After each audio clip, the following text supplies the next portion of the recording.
Hello, and welcome to Digital Artcast, hosted by Neill. This podcast is proudly sponsored by Procreate, the most advanced painting app ever designed for a mobile device. We'll be discussing the app a little more later in the episode, as well as giving away a free copy. But for now, let's get started.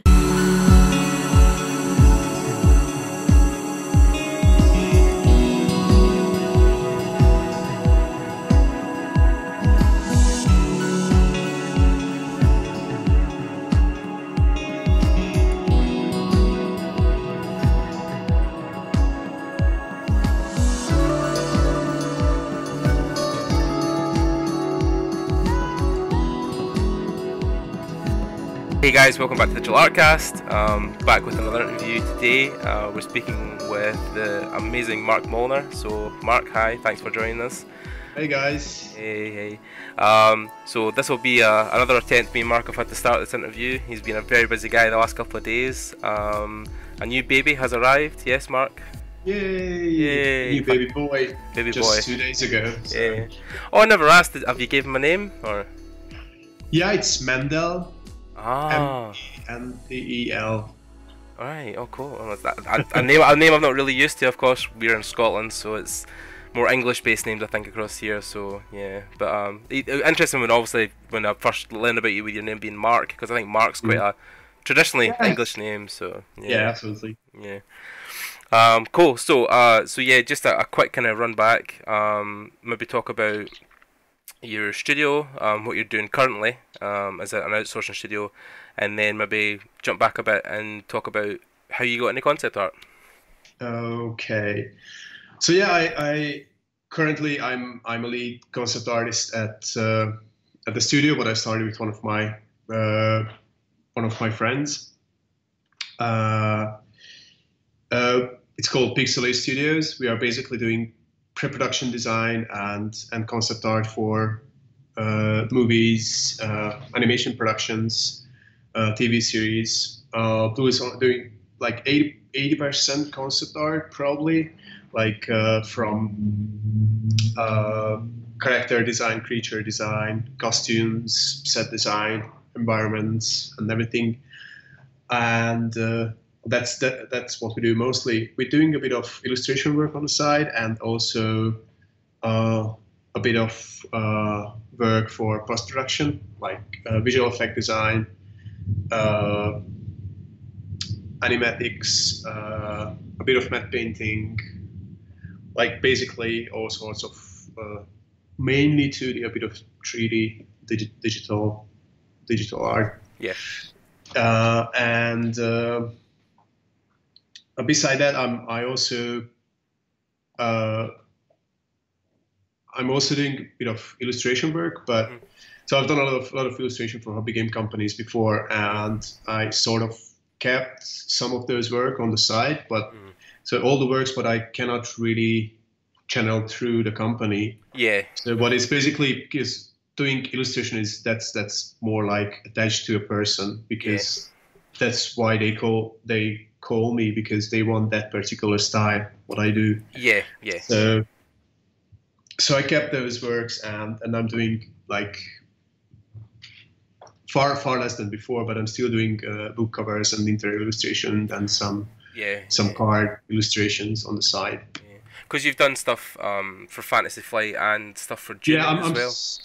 I'm still working for Fantasy Flight games, but I worked on a lot of IPs for them, but now I'm only doing like Star Wars and the Arkham, in the Arkham universe. That's their horror game line. All right, yeah.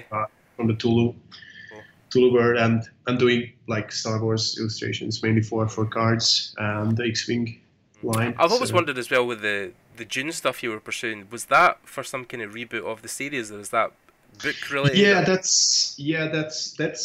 I'm not sure when it's going to come out. We already finished everything basically, but that was a massive job. I basically started that. I think more than a year ago. Right. It was a bit ambitious because. Were you the only artist working on it, I take it, or? Sorry. Were you the only artist working on it? I take at the time. Were you the only? Well, it's basically it's going to be like so they're gonna republish the whole series of Dune books in the next right. 5-6 years. Right. From the very first one till I think the first 5 or 7 books. Right. Or Okay. 5 or 7 books, and each book's going to have a different illustrator. Right. And I was doing the first one. I think Mark Simonetti was doing the second one. Oh, Mark, yeah, cool.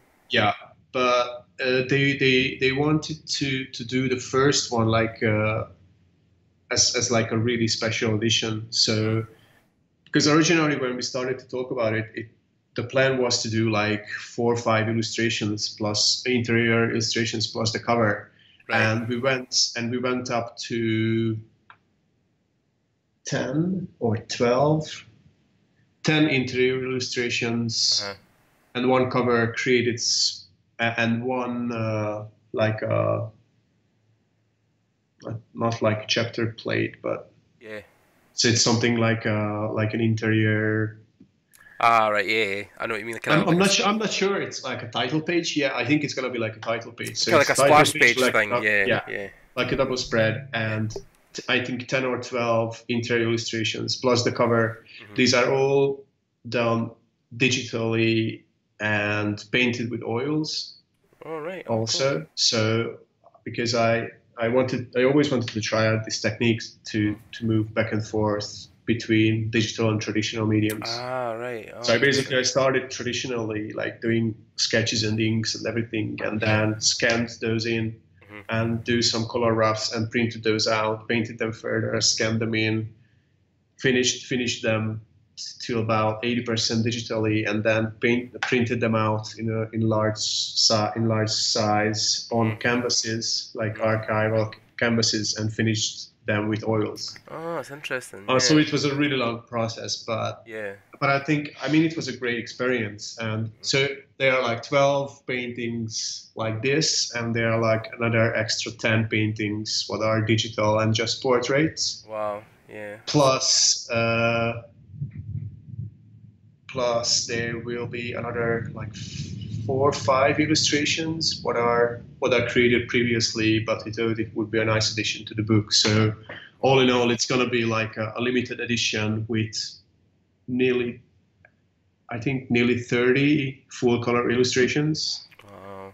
Yeah, it's interesting. So it's going to be massive, and I think the first 500 books going to be signed as well. So. Oh wow! Oh great! Yeah, I'll need to keep my eye on that. I've got literally my bookcase is right next to me in my office, and like yours, and Dune is one of the books that's sitting. I can see it here. I've got one of the reprints when it was like all the books or the first 3 or 4 in one pressing.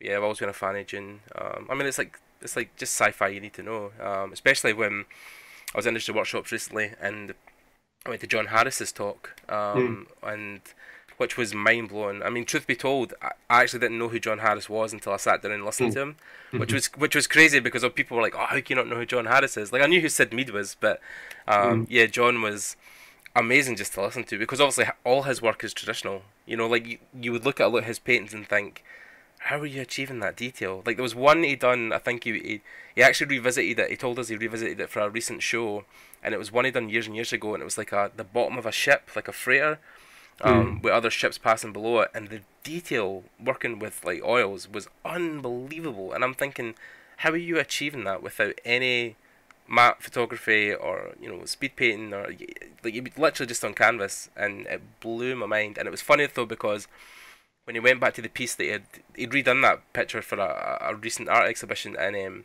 he took away nearly all of the detail, because he was talking about how there's a whole process now in painting that's lost about mystery, how things should be left to the imagination and not every single detail should be painted, which is why I think your stuff was always attracting me, because your stuff feels very painterly. Like it feels like that, like you said, working traditionally, and especially with the Dune stuff, I could kind of see that. I was thinking, how is Mark painting that digitally when you can almost see the brushstrokes in his work, and that's well, it's probably comes from my traditional background, because I started I started painting and doing illustrations traditionally back when I started out. So I went to like an art high school first, and then from there I ended going to the Hungarian university. I'm from Hungary, so I went to the Hungarian University of Art and Design. It has a different name now, but it's basically the main design university in Hungary. Right. And but it was, I think, and it's pretty similar everywhere, or in most of the countries in Eastern Europe, that the art education is a bit different than in Western Europe or in the UK or in the States, because in the States and in the UK, the courses and the design schools are much more specified and much more like how do I say that? It's much more design oriented and not necessarily coming from the arts painterly side kind of stuff. Yeah. You know, but okay, we had to learn typography and we had to learn design and graphic design and stuff like that. But we also had to learn art history. We also had to learn anatomy, all sorts of stuff. We had to go through a sort of traditional art training before starting any design related thing. Yeah. So that's why I started drawing traditionally, and also we started to at uni we started to use Photoshop and other softwares as well, but it wasn't really about painting. It's more about putting together the designs and things like that. So I'm an old fart. So this was like in 2000. So I went to uni in 2000, I think. So it was 2000 when I started using Photoshop, probably around two. No, I used Photoshop. I used Photoshop earlier in high school, but that was like Photoshop, I don't know. Wow. Like 2.1 or something. So you couldn't really do much with that. So you've probably been painting in Photoshop as long as Craig Mullins has then. Because he was literally at ILM with John inventing Photoshop, painting with a mouse. So I mean, you've got to be one of the few players. I was starting painting with a mouse, but then one of my friends bought this. It wasn't Wacom. It was, I think, a Genius. Right. Tablet. All right. Like the first. I was blown away that you can actually use a pencil. Yeah. So to paint and draw digitally. So that was. So basically, I started this whole thing somewhere probably around conceptart.org started. So 2003-ish, 2003. The old school forums and stuff, yeah. Yeah, and before that there were like forums like Sijun. Like I haven't really posted much on Sijun, but I was just lurking around and following all the CG Hub and everything. All the big guys like Sparth and Levy and. Nicholas, man, like that guy's paintings just transport me when I see it. It's ridiculous. Like his whole work in Halo's obviously been legendary, but his individual personal work is like, oh my god, Nicholas is such an amazing artist. Yeah, one day I'll meet him. So yeah, that's how I started, and the funny thing was that I always had to work besides school. So I moved away from my parents when I was 18, because I went to in a kind of it's like a polytech. Right. Yeah. Or something like that. I'm not sure, because the school system is a bit different here than in the UK or in the US. So it's basically a school between like a high school and the university. So it's like kind of in between. You can learn like a college almost. It's like a college, but it's only like 2 years and you get a degree. Yeah, maybe probably a college or a polytech is that's the closest. Yeah, we're the same, because after high school we have the option to go do what's called a diploma, which is 2 years, and then that gets you straight in university. So yeah, but the difference is you don't. So here, if you go to a school like this, you don't really get a diploma. You just get like a certification. So if you go to learn like graphic design, then you're gonna be like a certified graphic designer. I just say something. Yeah. And then so it's like a college is more like in my mind, the college is more like the first level of the university, if you know what I mean. But this is totally a separate thing. Yeah, totally. So I mean, so once you've done your university studies and you were kind of like finished with your art degree, did you walk kind of straight into the industry, or did you intern places first? That's what I wanted to talk about before. So it's like I always had to work beside school, because I'm not from a particularly poor family, but I'm not really from a wealthy family. So my parents couldn't really support me when I went to uni. Hey, you disappeared. I know, sorry. I just had to dive there just because the dogs were rotting out. I know, I was trying to do the thing like, keep talking, I'll be back. Yeah, so basically I started freelancing during university. Right. During my university years, and I was also at the beginning. I was also doing a lot of like super shitty jobs, like working in pack houses and stuff like that. But after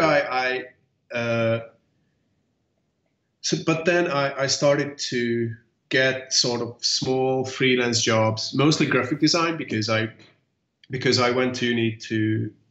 So my degree is in visual communication and in graphic design. Oh, me too. But yeah. So in our uni, the graphic design had two parts. One of it was more like illustration, and the other part was more like design oriented.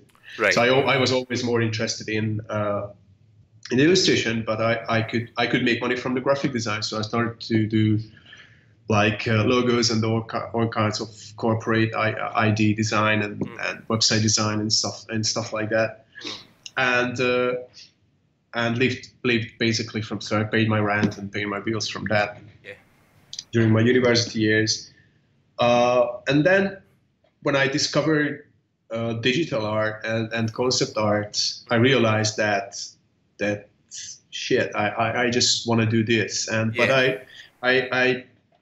I didn't have any clue about how to start, because I mean, I think the younger guys nowadays are in a really great situation, because you have a shitload of tutorials online, mentorships, online courses, books, everything. And back in like 15 years ago, Jesus, it was 15 years ago, 15 years ago.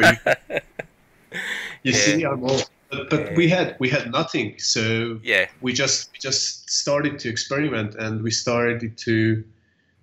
I think conceptart.org and the forums section of conceptart.org, that was the only platform where you could go for information or for anything. I mean, plus you had the DVD extras. And that's it. Oh no, totally. I mean, like the whole reason I left my job in 2010, 11 was because of watching stuff like the Halo 3 making of, or the God of War 3 making of. So that was basically what drew me in the industry, and then art books obviously as well. But yeah, I think it's probably, I think concept art has exploded through art books, because I think with the the special edition stuff and the internet, I think the whole job has just became a life on itself, because talking with some of the guys I knew way back when was, the person who done the art for the game was the person in the office who could draw the best. It wasn't particularly just an artist. It wasn't just an artist's job. It was a programmer who was really good at sketching. He would get to do the art for the game.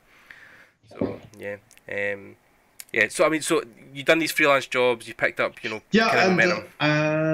So what happened is basically I've done my master. So it wasn't really a thesis, because we had so here at I think the system is still the same, but so we had to create like you had to create like a masterpiece as your for your final exam. God, a masterpiece, that's a high standard. I mean, it sounds weird, but it's really so. It's like so it's not really a thesis. So you had to create an actual thing. So a practical piece, yeah. Yeah. So, and I'm just calling it a masterpiece because that's how you get your master's degree. Right. Okay. So it was for you. It was a painting. You done a painting for you, I think. No, actually, I created a board game. Oh wow, that's quite cool actually. Yeah, I like that. It was really cool. It was a fantasy board game. It was if you know the Warhammer games, the miniature games. Yeah. It was similar to those, just with a much simpler rules. And basically, I worked together with a game designer for like 7 months to build up the rules. It was basically like a fantasy chess. So I imagine. Like a chess game, what like in a fantasy world, the people who are living there would play in a pub or something. Oh, cool. So like let's say in the world of Lord of the Rings, that's what people play in the pubs instead of chess. Something. Nice. Basically, I designed everything. So you had like 2 teams of like goblins, different goblins figures, and you had to collect small crystals on a field, on a table. So. That sounds interesting. Well, anyway, it was a really fun experience, and after that, because I was already freelancing, and basically I just after I finished uni, I went straight to full-time freelance, and because I already had a couple of clients who I could start to work with, right, and that's pretty much what happened, and about maybe six months later or something, I started to work for a company, for a game company in New Zealand, and then they were really happy with my work as a freelancer, and then they wanted to hire me full time. Yeah. So I moved to New Zealand in 2006. Wow, yeah. Well, which would be quite a jump as well, because that's like the other side of the world for you. So. Yeah. Well, it was funny because I already spent 1 year in New Zealand before, like 3 years before. I take 1 year out from uni. Yeah. A 1 year break, and just to travel and learn English a bit more, and so I went out to New Zealand, but that was earlier, and haven't really done much art related stuff back then. But then I was hired by this game company after my graduation, and and so they were hiring to work on that across there. Yeah, so they were developing basically like an MMO FPS kind of game, right? But it was a bit of a bad timing because they were so it was just before the recession, right? And and when I moved there, everything was going fine. But after that, the recession hit, and after like a year and a half or 2 years, it reached the company as well. So they had to close down. I left before they actually closed down. And then I stayed another, I think, 6 months in New Zealand after that. I was doing freelancing, so I went back to freelance again, and I was doing hobby game illustrations and worked at Weta Workshop as well for a bit. Yeah. But that was a bit of a tricky situation because they invited me for a short period to work there, and then but that was before they started shooting the Hobbit movies. Oh wow! So that all the concept design was basically done for the Hobbit, right?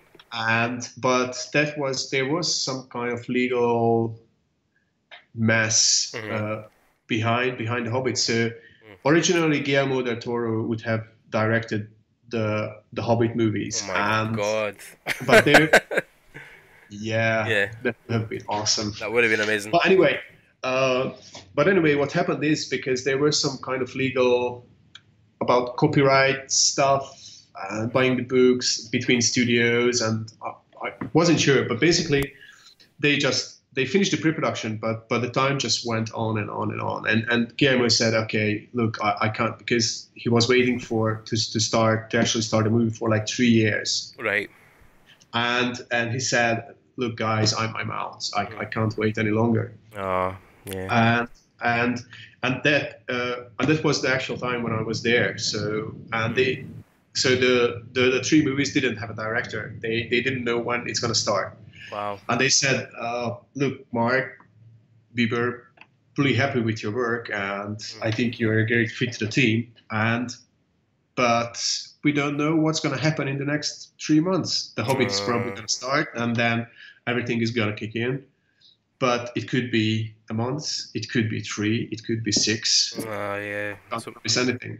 So I just said, look, and plus there was the other side, the family side. So my wife really wanted to move back to Europe because she had some problems on her family side, and she was worried and wanted to be beside her mother and stuff like that. And then they decided, okay, if it's nothing certain, we just can't wait. Yeah, you need to go back. Yeah, so we decided to go back to Europe. So we moved back to Hungary for a short period, and then I was also went out to LA for like 4 months, and then moved back, and so it was like I was like moving back and forth between overseas and Hungary, basically. Yeah. And then the biggest move what I've done, I still think it was accidental, but I was hired by Ninja Theory. Oh, cool. It was really funny because I didn't really look for a job back then. Right. So I was absolutely flooded with freelance work. I was working my ass off, but time to time, recruiters called me or emailed me that if I would be interested in a position or not. Right. And there was one about this position, but they always tell only these vague things, Okay, look, there's a AAA company who is looking for an experienced guy, and I think he would be a good fit. So you don't really know what company, what kind of what the game is and stuff. Yeah. What the game is, or you don't know nothing. And I just said to her, it's a really nice girl, by the way. I mean, the recruiter. Yeah.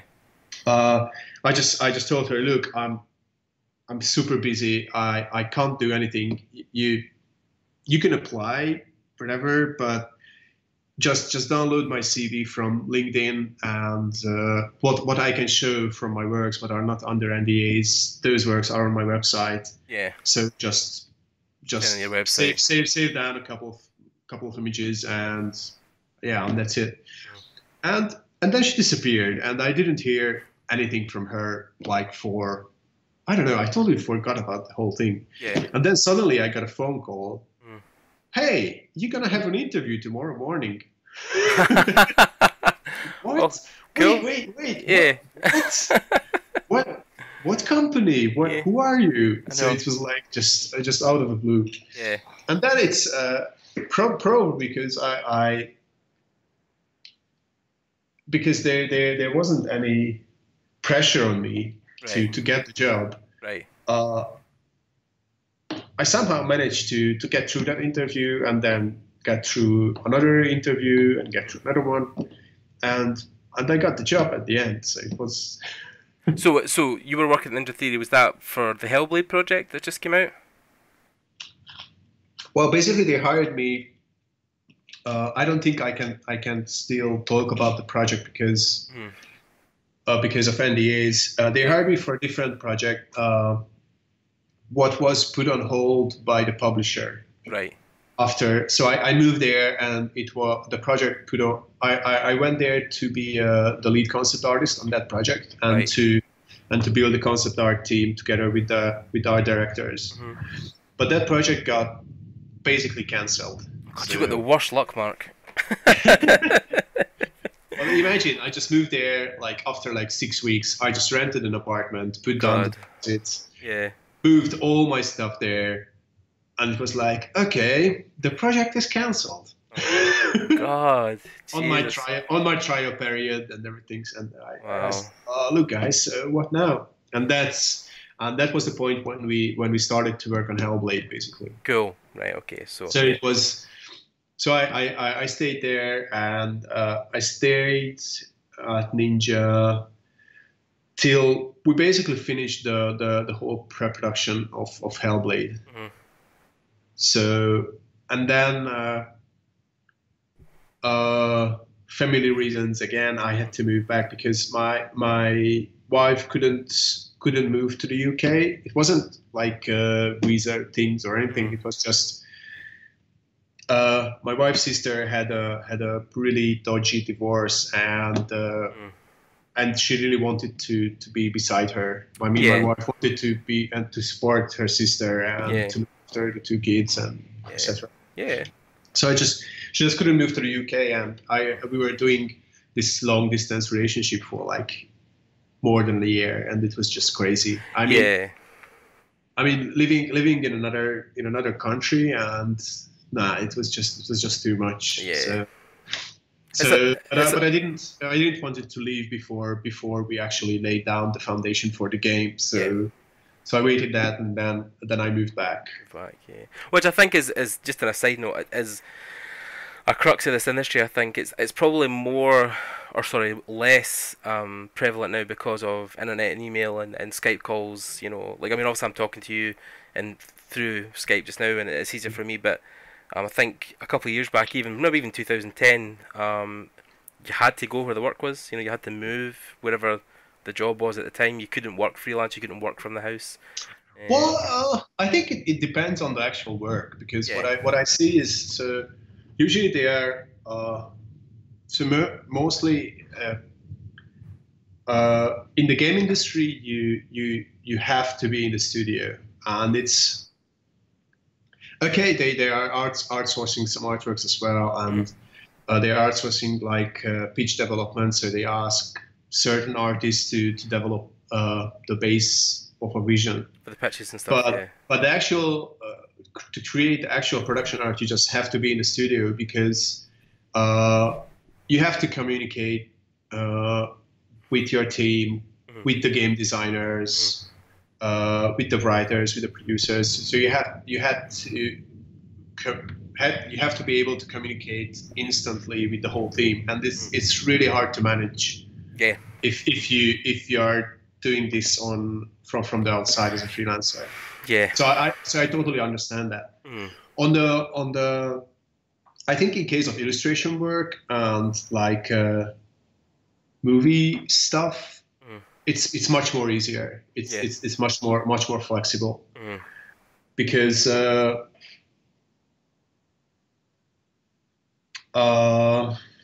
there's less kind of less studio based stuff. It is just kind of meetings over Skype and communication through email.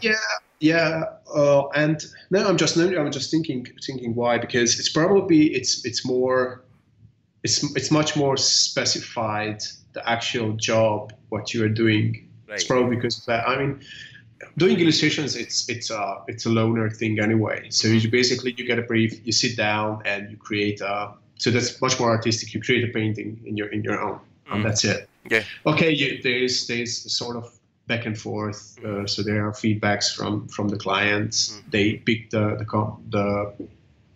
best composition from the 5 you gave them or something. Yeah. And but in movies, it's also because you are working with the production. Most of the time, you're working with the production designer or the director.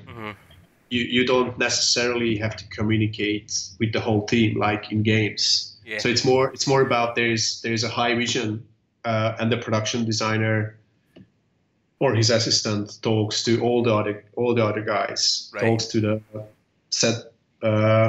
set supervisor. Talks to the, I don't know. Yeah. So it's more separated. There's more of a community feel in a game studio because you can just walk up for your desk and talk to one person over, And I think game studios tend to be smaller as well than film productions, because film productions are infinitely scalable with so many departments. But with games, obviously everything's handled within one building, within one floor, within one set of desks. So I get what you're saying. But basically what we are doing usually is we do dailies. So like in case of film production, we usually meet with the director or production designer. It doesn't matter. It's on Skype or in person. Usually once a week or maybe once every 2 weeks. Right. And then we talk through all the tasks. What's ahead of all the tasks ahead in like till the next meeting. And then we just do daily deliveries. So we start to work on those tasks and just do daily deliveries, and then usually we send the daily in at the end of the day, and we get feedback till the next morning. Right. What could be like just a couple of scribbles on the artwork or a couple of sentences. It's really easy to give feedback. Yeah, no, and for them as well, because And is that have you been doing with your studio, maybe even just recently, have you been doing more film production than game stuff, or is it a balance? Or it's a funny thing, because I really would love to work more in games with the studio, but somehow we ended up doing film work like 80%. The rest is what I said, like illustration and like VFX stuff. Yeah. I don't know why it happened. It's just sort of happened. Yeah. But probably also because what I was telling you. Yeah. Like two minutes before. It's more in house. Yeah. And it's more in house. So okay, there are studios who are outsourcing out some art as well, like bigger companies. But that's more for really the promotional art stuff. The first visual. Oh, the pitch stuff. Yeah. The pitch stuff, and the first to create the actual world before anything starts, or like really big games like for Assassin's Creed, or stuff like that, because they need so much art that they sometimes cannot produce that much. Yeah. No, I mean definitely. I mean there was a few. I mean even just my time at Access recently, there was a few major studios I knew that they worked with where they were basically either outsourcing them to do particular scenes or cinematics, or in the case of Riot, they were doing a whole, hero reveal cinematic for them, start to finish. So yeah, it's a very common thing I think with outsourcing studios, is that it can be either or. You can either get a small portion to do, or like an entire thing, an entire production. And I think, like you said, with the game stuff, it's more prevalent with games because obviously, like you said, you've got to be in the studio, but films has that thing where it can separate art away from the other parts of the company, especially like Atom Hawk. You probably know Atom Hawk in Newcastle. So they were industry workshops, but they were talking about the stuff they could talk about, but just the most recent was like Guardians 2 that they worked on, which we found funny actually, because we went as like a team in Access to go see the film, and it came out, and we were kind of laughing at the end of the credits where there must have been about 6 or 7 different studios that had all contributed towards like the VFX. Guys like Framestore and that, and NPC. So because usually what's happening now, because they are, these big VFX heavy blockbusters need so much visual effects and so much work. Yeah, they're basically all the studios are working on them. So if you look at the credits like Guardians or whatever, they're gonna be MPC, there's gonna be Weta, there's gonna be Framestore, etc. And another. So they're like 5, 6, 7 bigger studios around the world, and they're all working on these, because none of them would be able to to finish all the work on its own. Yeah, by themselves. Yeah, I mean that was funny as well because years back I remember watching.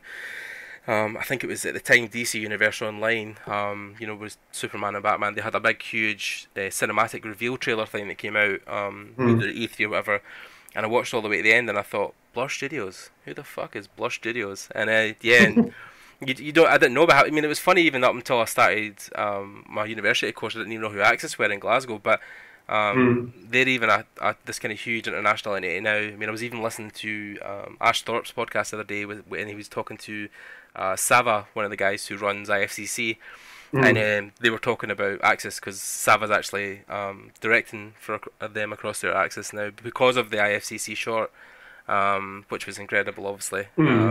But yeah, there's these small studios just dotted all over and like the thing is, I knew about your studio, but I didn't know obviously you'd done production work on films, so. Yeah, there's lots of these smaller studios kind of dotted throughout Europe that work freelance for these companies. How did you get involved within film then? Was this something that kind of happened by accident, or did you have a contact, or? Well, basically, it's we were just basically in the right place at the right time. So what happened is I moved back from the UK, and then I had this. Old friend of mine who was an art director before. He was more coming from the advertising industry side, and then so he was working at Leo Burnett, what is one of the major bigger advertising agencies in Europe, and he was an art director there, and then moved away and became a freelance art director, and he was also doing like layout design and keyframe design and storyboarding for TV ads and TV shows. And when I came back from the UK, we just sat down and we started to talk about to actually like do a next step and join. I mean, get together, do a studio, and just slowly build up something. At least that's what we do. There will be like a slow transition from freelance. We're gonna try to channel through our freelance work to the studio, and we'll see how it goes. But the funny thing was that it picked up so quickly that became our full-time job, and now there is a 6 of us already. So I just anyway, I just wanted to. So basically, what happened is when we started, after a few months later, there was a big film industry boom here in Hungary because they built like 2-3 huge studio complexes around Budapest. There's also like a tax rebate for film production. Right.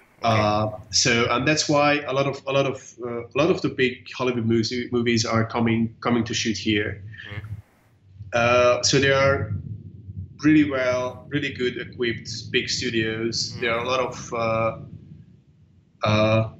of good locations around Hungary. So you can get castles, you can get forests, you can get whatever. Yeah. So basically, they also shot the new Blade Runner movie here. Oh right, yeah. For example, so the whole movie was shot here, beside Budapest. The new Robin Hood movie. So anyway, so some people knew that I moved back from the UK, and they approached me to start work on a TV series with Tarsem Singh, as a full-time concept artist for the series.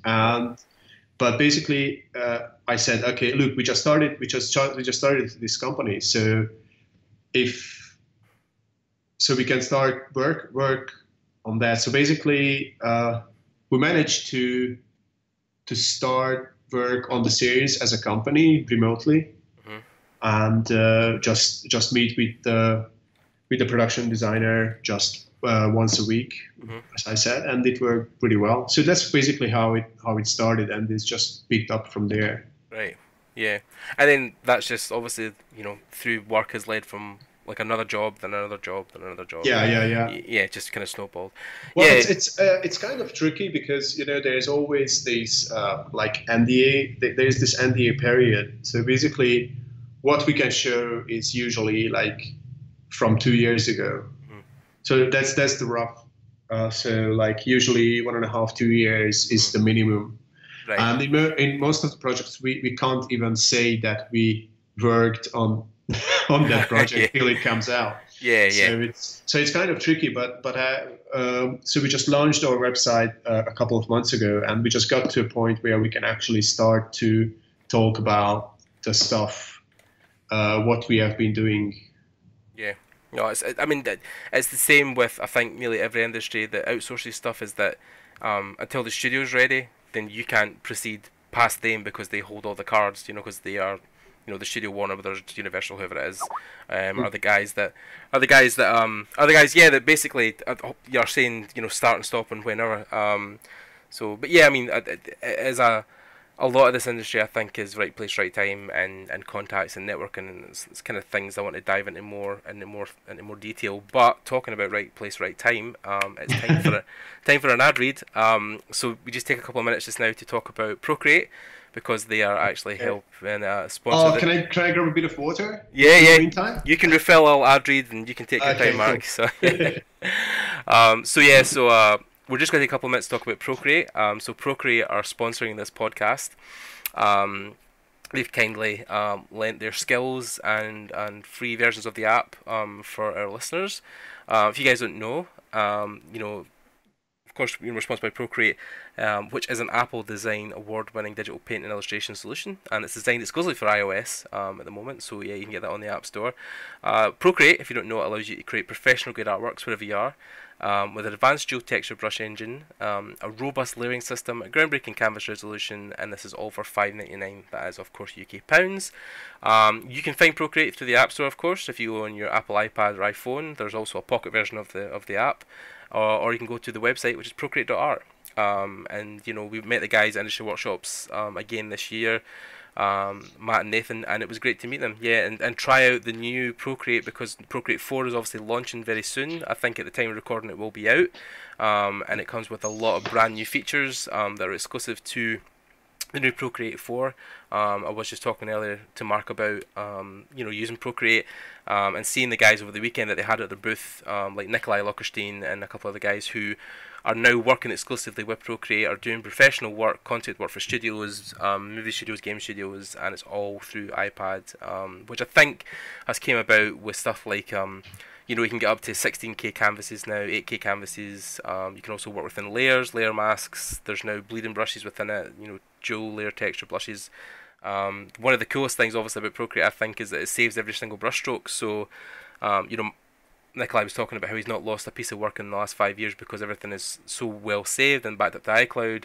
But also because it saves every brushstroke. If you hit the playback button, you can play your entire painting back, start to finish, which walks you through every step, which is good if you're wanting to stream that stuff to a website or Twitch or YouTube or Facebook, or speed painting stuff for Gumroad for lessons. It's quite good, obviously, for that. And the interface obviously is great as well, because there is no real interface. It's all through touch. It kind of takes that out of the road, so lets you just get back to naturally painting. Especially with a lot of the wet oil brush, or the wet brushes they have now in the new Procreate 4, because it mixes just like real paint. So when you paint, of course with colours, it all mixes in real time, like traditional paint, like acrylics and oils. So thanks to Procreate for sponsoring the podcast. If you guys want to win a copy, we have 2 codes to give away. If you like and subscribe to the channel in either iTunes or YouTube, leave a comment below of why you should win a copy. We'll pick a winner at random in a couple of weeks, and you'll get a free copy of Procreate through the App Store, and thanks to Procreate. So yeah, yay, fantastic. Back to you. And also a quick shout out to Firestarter magazine as well, because they're obviously just giving us help with sponsorship as well. Firestarter are a community magazine that is spearheading the industry just now, basically bringing awareness to all the events around the world.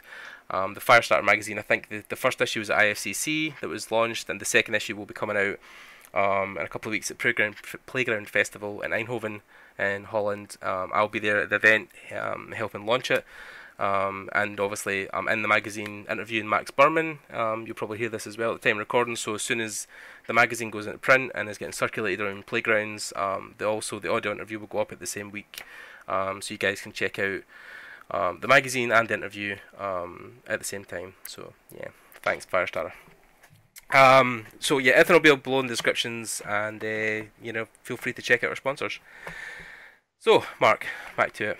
So yeah, where were we? Where were we? Yeah, your illustrious film career. That's where we were. So I'm kind of curious as well with the trend of starting your studio. I mean, I think the plan was for this to kind of go into two parts anyway, because I'm aware of your time. But if you could just briefly talk before we finish about like the studio in general. Why did you feel it was a better fit for you guys starting the studio as opposed to going maybe working somewhere in a studio in an existing company, or somewhere else? Good question. I don't know. That's a good question. I mean, honestly, I sort of tried to create something what was sort of an in between. Between freelance and between a full studio. Freelance and working full time in a studio. So right. I because I've done both a couple of times, and I really like the freedom and the flexibility of freelance work. Right.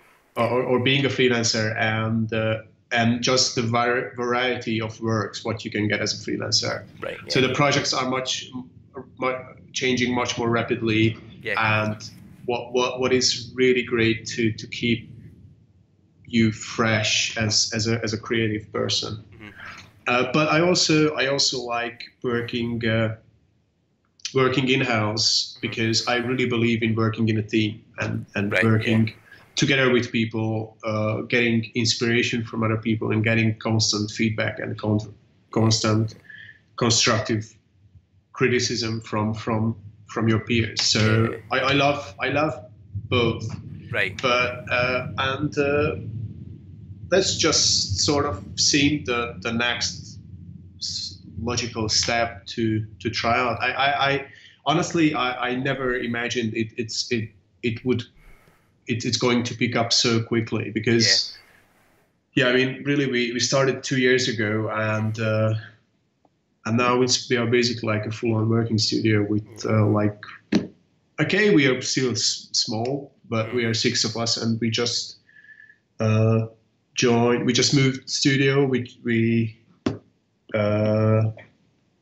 basically teamed up with a similar sized small animation studio, so we are in a bigger office space now. Cool. Yeah. Just the two small companies, and it's perfect combination as well. But so I never really imagined that. I thought it's gonna be okay. Like, it's probably gonna be a few years till we can slowly move from doing freelance stuff to doing the actual studio work. And so it's a funny thing. But I really enjoy it, because it's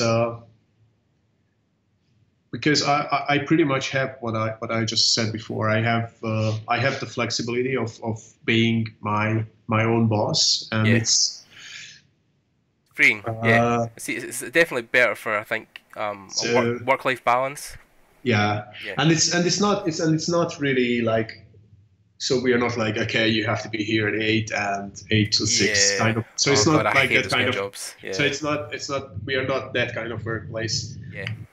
So if you have to sort out something in your life, then you just go on and do it, and that's it. You come in pretty much when you want. But the only thing what we are really serious about is meeting the deadlines for the client. Of course, And that's pretty much it. It's very, I mean, just speaking from the one studio I've worked in so far in this industry, because I'm still a student, obviously, but Axis are the same. They have no hard and fast rule about being anywhere on time as long as the work is met to the standard that they want. Then I mean, most people are in the studio from 10 o'clock in the morning to 6 at night. It's kind of how most of the company runs. But yeah, but that's how your life is. That's how people work usually. So yeah. I mean, we are even if we don't have to come in by time, but all of us are here around 9ish or 10 at the latest, and we are here till around 6, 7 tops. I mean, we used to just try and come in the morning because we had the stand-ups in the morning. So when you had a stand-up, you wanted to be there in the morning to kind of go over what you were doing for the day and what other people were doing. So it's good because then when you come in past that, it was usually like, oh, well, what am I doing? And what are you doing? And did you finish the thing from yesterday? But then when you're coming in and you're doing the stand-up in the morning, and it's like, right, okay, well, that thing's done. This needs to get done today. Can you do that? Yeah, that's cool. So yeah, it's a good thing. But I think because you offer that freedom, people obviously... It's weird. I'm going to go on a tangent here, but quickly just talk about a documentary I just watched with Michael Moore about the Finnish education system and how students there are treated more like adults than like kids. So like a simple thing, like most kids or teenagers who are in the Finnish schools don't need a pass to go to the toilet. They can just get up and go to the bathroom if they need to, like, because they're adults. Whereas obviously in American schools, you have to ask permission, you have to get a pass and then go to the toilet and get it checked. But yeah, I think when you offer people more freedom, they want less. Does that make sense? You know what I mean? Like absolutely. Yeah, you're kind of giving people like free rein. I think they started to do something similar at I think Virgin. Right. They introduced you have as much holidays as you want. You can go to holidays whenever you want. The only thing is that you have to tell I don't know, like a month in advance to your or a couple of days in advance to your supervisor or whatever. Right, yeah. And they just realized people actually taking out less holidays than they got before. So they're not disappearing for months. Yeah. They're going away for a week or two. Yeah. And they come back much more recharged, and that's it. Everybody's happy. Yeah, it was the same in the documentary because a lot of the places he visited were basically, it was like Scandinavia and Europe, and he talked about, like, even in Italy, one of the Ducati factories he visited, how the guys give all their employees in Italy 2 hours for lunch every day. Like, they go away at like 12, they come back at 2, but they get like a full 2 hours lunch. But Michael Moore was saying to the guys who owned the Ducati factory, they were like, you could just give them half an hour for lunch and like no paid holidays and no benefits, and make so much more money. And the guy was like, well, why would we do that? Because if we treat our employees better, then they want to be here more, they want to work harder for the company, and they take less sick days. So yeah, it's a whole movement. I think just now, I think with artists is it's trying to, the overarching thing I'm trying to say here is that it's something that still exists today, which I don't think should, is that artists are kind of, I'm not trying to say that they're treated like shit, but yeah, they're an expendable asset to a lot of people, and a lot of the culture I've seen in studios is sometimes where if somebody speaks up about something, they'll say, well, that's great, but there's 20 guys at the back of you that want your job, so you have to do it. And it's a thing like more like overtime that you have to do. You have to come in at the weekends, you have to stay late, and you're not getting paid for it. And a recent conversation obviously was also about unpaid internships, because you're volunteering. That's kind of a tricky subject, because I mean, first of all, I'm absolutely against working for free. Yeah, so am I. So are a lot of people. Yeah. But so the funny thing is that we actually had some interns for free at the studio, and it's a really tricky thing seeing this from the other side, as I don't know what to call, like a company owner or whatever. Yeah. Because basically what's happening is usually who are those guys who are coming for an internship. We couldn't really use them as Oh no, it's really hard to. Like So you don't hire an intern based on what he knows. You're hiring them based on their potential. Yeah. But you don't really know what they're gonna become in like a month or 2 or 3. Yeah. So basically, we always felt that it's basically an investment from us into them because they are and then I'm just going to talk purely about the business point of view. Yeah. So basically, they are not producing any effective profit for the company because they are not at the level where you can bring them into a serious task or a serious job. Yeah. So that's one thing. Plus, you have to the seniors in the company usually have to spend time with them to educate them. Yeah. So that's a minus on our side. Yeah. And the minus from their time. Yeah. So we are basically not. So what we experienced, it was a really funny experience seeing this from the other side, because basically it's. So if I see it from the business point of view, then we're basically spending money. Yeah. And it's really hard to justify that. On top of this, I want to pay these interns. Yeah. Because I'm spending money on them anyway. Yeah.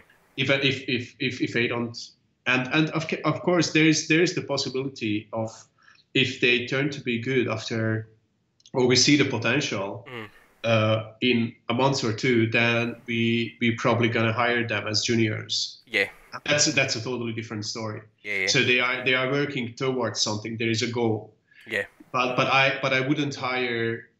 So I wouldn't hire some intern to work for me for free who is already a professional or already at that level. Even like a junior level. If you felt something was like you come in as straight as a junior, then you could. Exactly. Yeah.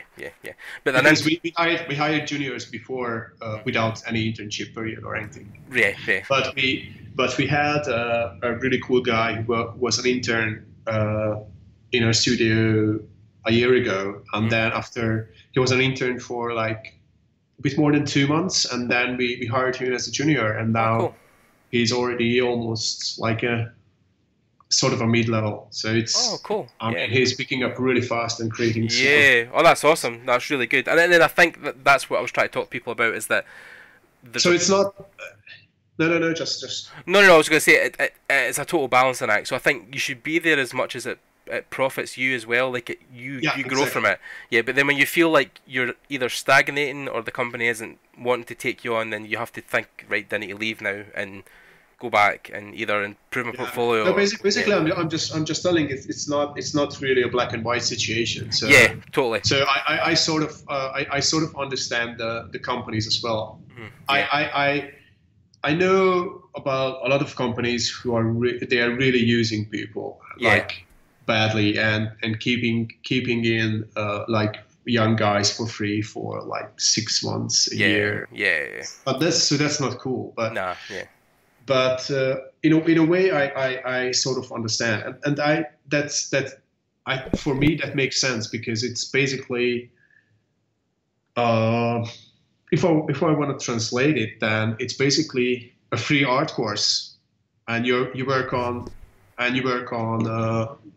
real life projects and stuff. No, and I think that's the harder internship to get, is one where you feel you can grow. And I think that's why I've been struggling so much throughout my art career. I mean, because when I left my job at the engineering firm to go pursue art, I think I'm probably one of the few types of people who I kind of need somebody, no pushing me, but saying like, okay, learn this, and then maybe look at this next, and then maybe like somebody like the old masters used to learn, like with Da Vinci and stuff. You would learn under a master for months. You would you'd be cleaning their brushes for a long time, but then you would watch them paint and you would understand how they use the brush. And so I think that's something that you try and look into in the next year, especially. I know there's a whole slew of people doing paid internships now.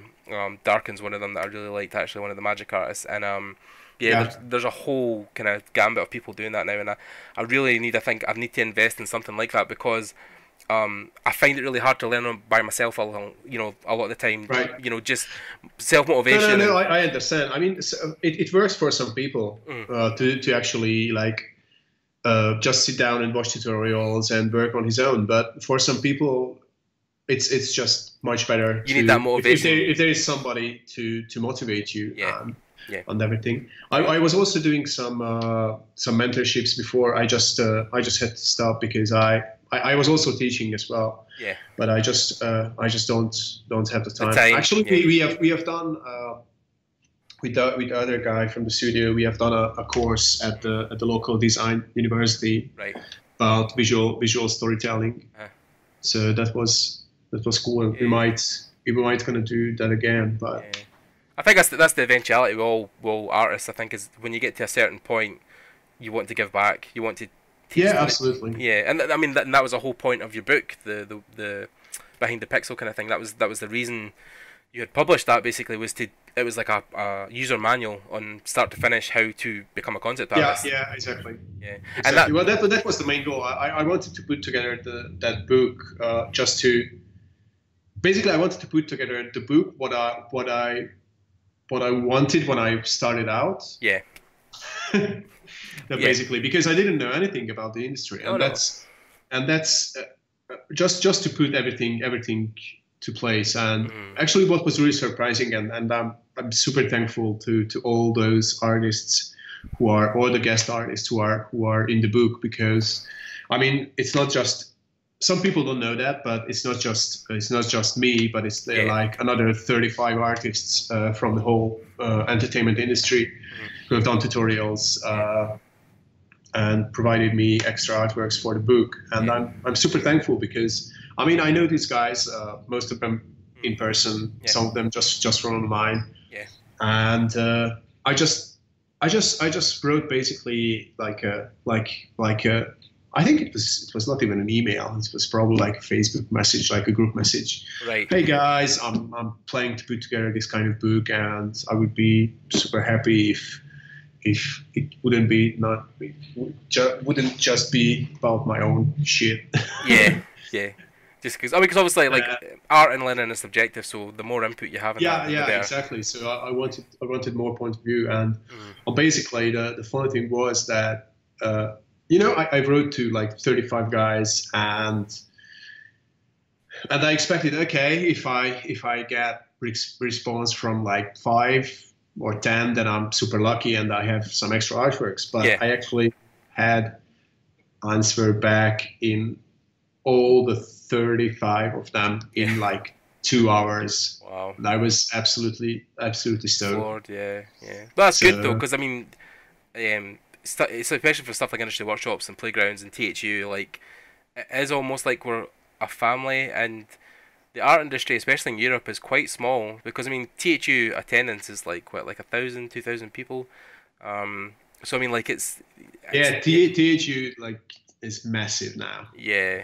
I mean, I was so good. I had the chance to get a ticket this year, but I kind of passed on it because I was like, oh no, I haven't got the money, and it was actually going really cheap, and I knew that it's went away to somebody else. I was like, oh shit, I really could have went. Fuck, it would have been good. So, but no, definitely next year.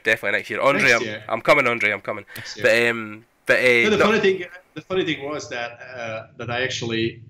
I was there from the very beginning, and I think I was the first one who bought one of the first tickets from the very first 2 THU. So I was there 3 times, and I wanted to be there this year as well. I just couldn't because of the baby. I actually had to pass on the industry workshops as well. Yeah, that was. I was invited to doing like 2 lectures, 2 industry workshops, but. I just had to cancel it because it was too close to the due date of the baby. So life gets in the way, man. That's what happens. You kind of plan. That's right, but next time. Yeah, definitely. Next year, I'm gonna be there. I'm holding you to it, Mark. So I'm just going to kind of wrap at the moment because I'm aware of your time for getting back to see your little one. But I think what Mark's plan was for the podcast is that you're going to come back and maybe do another talk, maybe expand on more subjects. Yeah. So we'll do that definitely. So you guys keep tuned. This will be a 2-parter or a 3-parter. We'll decide as we go down, and we'll see. We'll feel it out. Or basically this was like we can handle this as an introduction or something.